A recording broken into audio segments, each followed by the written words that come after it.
were all the result really of my choice to no longer get away from that situation. And the reason why that situation occurred regularly is because of, I describe it in the Paget messages as a war between truth and error. When you are in a condition of truth, you do not compromise the condition. Do you follow?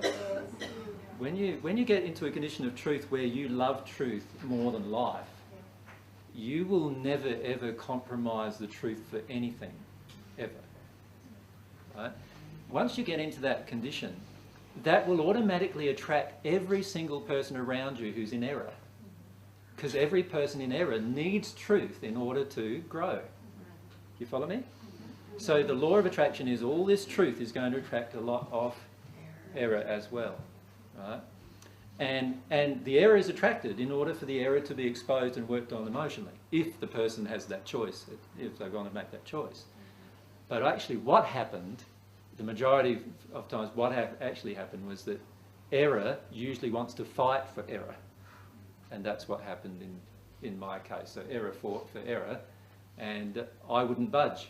I had the opportunity to get out of it many times over the next day, where I could have said, no, I'm not the Messiah, or I could have said, no, I'm not the King of the Jews. And I could have said, there's a lot of things that I could have said that may have delayed the event, which I chose not to say. Does that make sense? And that's why it all happened. To demonstrate life after death. To demonstrate to people they had nothing to fear. Did you actually say, Father, why have you forsaken me? No. No, the question that was asked then was, did I actually say, my Father, why have you forsaken me? And I never said that. So you did die for our sins of error, is that? No. No. But you died to show us that I lived a life of truth to show you the results of truth. That we can do. That you can do as well. Yeah. But I didn't die for your sins. No, in fact, nobody can die for your sins. Even you can't. Yeah.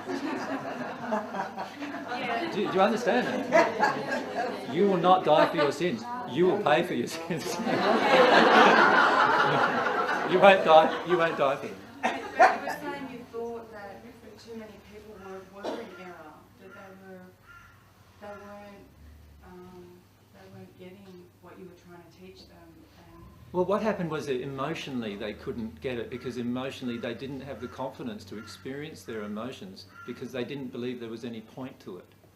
It's a bit like why listen to what AJ is saying if it's hopeless? There's no point, is there really? If there's no hope, then why do it? And many of you feel hopeless in your life, don't you? At times. But why am I doing this? This just feels hopeless, right? Hopelessness is a major emotion here on earth, a major emotion that prevents spiritual growth. And many of my friends in the first century had that feeling of hopelessness in their heart, where no matter what I said, they felt the appeal of what I said. They could see the healings occurring, and they could see the different events that occurred, that there was proof to it. But it all still felt hopeless for them, because they still felt this huge fear of death. And there was no way to illustrate the truth of that without actually dying and coming back and demonstrating it. And so after I passed, instantly afterwards, I could return. And after talking to a heap of people in the hells of the spirit world, I returned a few days later and actually began talking to people on earth. And I did that for nearly 50 days. So for nearly 50 days I materialised a body every day and talked to people. I talked to nearly 500 people in that time that I personally appeared before. And the reason why the Christian movement grew so rapidly was because I reappeared to them and talked to them.